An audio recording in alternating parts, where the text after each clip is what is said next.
Hello everyone, मैं रजनीश पांडे, आपका हिंदी अध्यापक।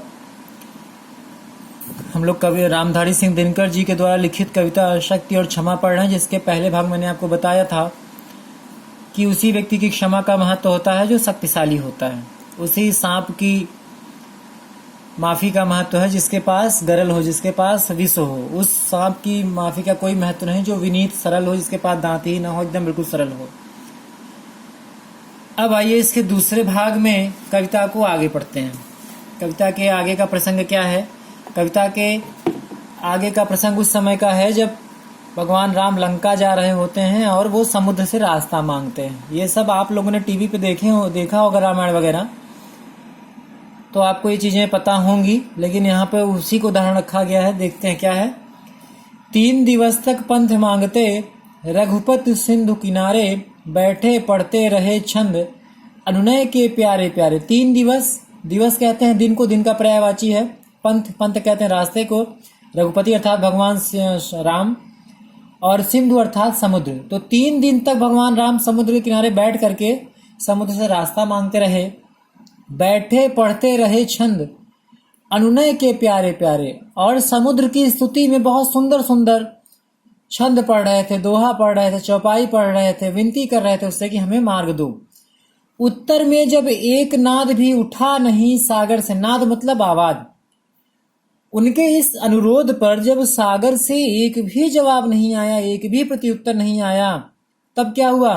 उठी अधीर धधक पौरुष की आग राम के सर से।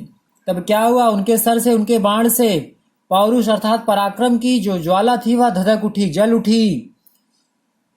और जैसे ही वो ज्वाला जली, जैसे ही भगवान राम ने अपने धनुष पर बाण को चढ़ाया, वैसे ही क्या हुआ? सिंधु देह धर, सिंधु सागर ने देह धारण की, और त्राही त्राही अर्थात रक्षा करो रक्षा करो, करता आ गिरा शरण में। वैसे ही तुरंत वह उनकी शरण में आ गया। और क्या हुआ? चरण पूजता दास्ता ग्रहण की, बंधा मूड बंधन में।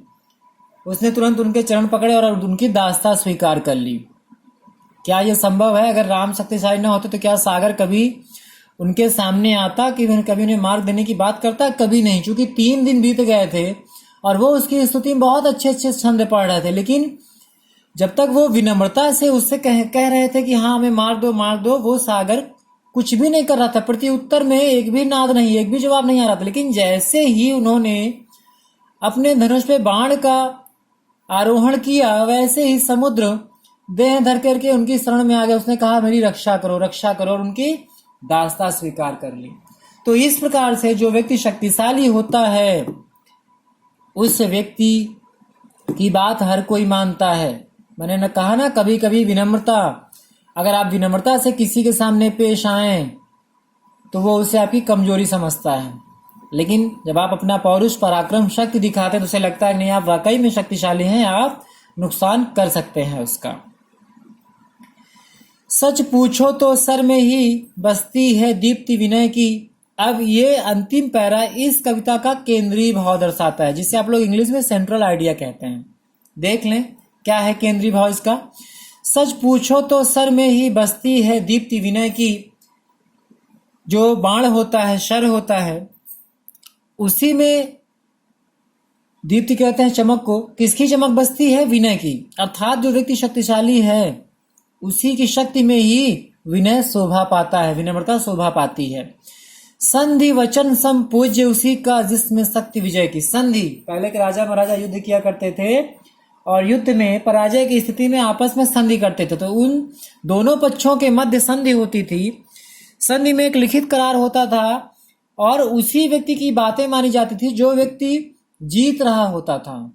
वो जहां का राज्य चाहता था अगले राजा का, वहां का राज्य वो ले लेता था।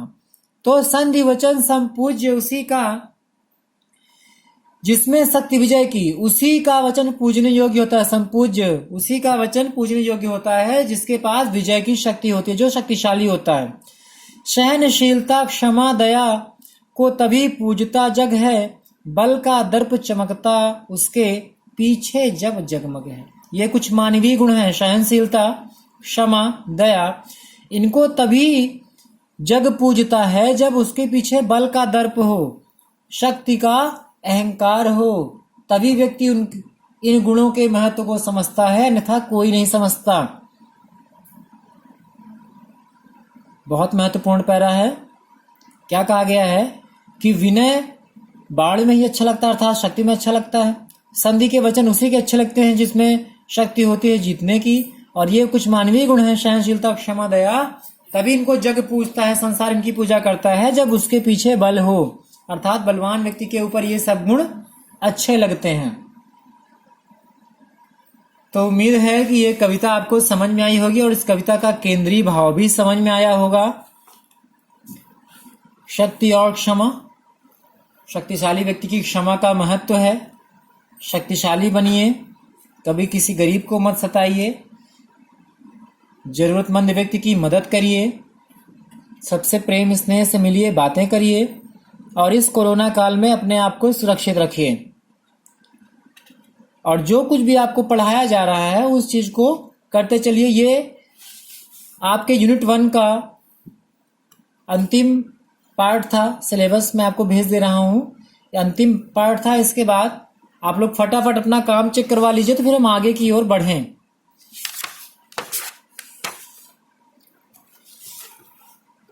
पहले पैरा में यही बताया गया कि इन गुणों का महत्व कोई नहीं है। अगर आप विनम्र हो रहे हैं तो शक्ति जो व्यक्ति है वो आपको कमजोर समझेगा। दूसरे में क्या कहा गया, शक्तिशाली व्यक्ति की क्षमा का महत्व है। पूरी कविता का केंद्रीय भाव यही है। अभ्यास के प्रश्नों पे आए तो बहुविकल्पीय प्रश्न है। सुयोधन किसे कहा गया है? कौरवों की लड़ाई किसके साथ हुई? सागर से रास्ता किसने मांगा? 3 दिन तक विनती करने भी कौन सामने नहीं आया? ये सब आपको कविता के आधार पर करने हैं। नर व्याघ्र किसे कहा गया? किस सांप की क्षमा का महत्व है? श्री राम सागर पार कर कहाँ जाना चाहते थे? श्री राम को क्रोध क्यों आ गया? दीर्घ उत्तरीय प्रश्न, इन गुणों की कद्र कब होती है? सुयोधन नर व्याघ्र क्यों कहा? ठीक है। उसके बाद कुछ भाषा ज्ञान की भी चीजें दी हुई रहती हैं, इन्हें भी आप करने का प्रयास किया करिए।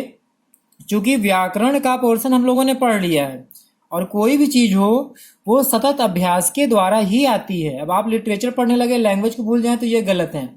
जो भी भाषा ज्ञान की चीजें दी हुई हैं, आपको जो पीडीएफ फाइल भेजा जाए तो एक रफ कॉपी रखिए जिसमें आप चैप्टर वाइज साफ सुथरे शब्दों में इन्हें लिखते चलिए, इनका सॉल्यूशन करते चलिए, ठीक है, हल करते चलिए। इधर भी दिए हुए हैं, सही पर सही का निशान लगाइए, शब्दों का पर्यायवाची याद कीजिए, रचनात्मक कुछ कार्य दिए हुए उन्हें भी करने का प्रयास किया करिए। क्या निर्बल और विनयशील व्यक्ति विजय प्राप्त कर सकता है? यदि श्री राम समुद्र पर क्रोध न करते तो क्या होता? कौरव पांडवों की लड़ाई किस नाम से प्रसिद्ध है? उसके बाद इस कविता में वर्णित प्रसंग के बारे में महाभारत और रामायण से अधिक जानकारी प्राप्त करें। टीवी आप लोग देखते हैं, ऐतिहासिक प्रसंगों को देखने का प्रयास किया करिए। शायद अहिंसा से भी शत्रु को हराया जा सकता है, इस विषय में ये चीजें बात की हैं, लेकिन थोड़ा बहुत जानकारी करते रहिएगा। उसके बाद कवि परिचय है। रामधारी सिंह दिनकर जी हैं। 1908 में बिहार राज्य में इनका जन्म होता है।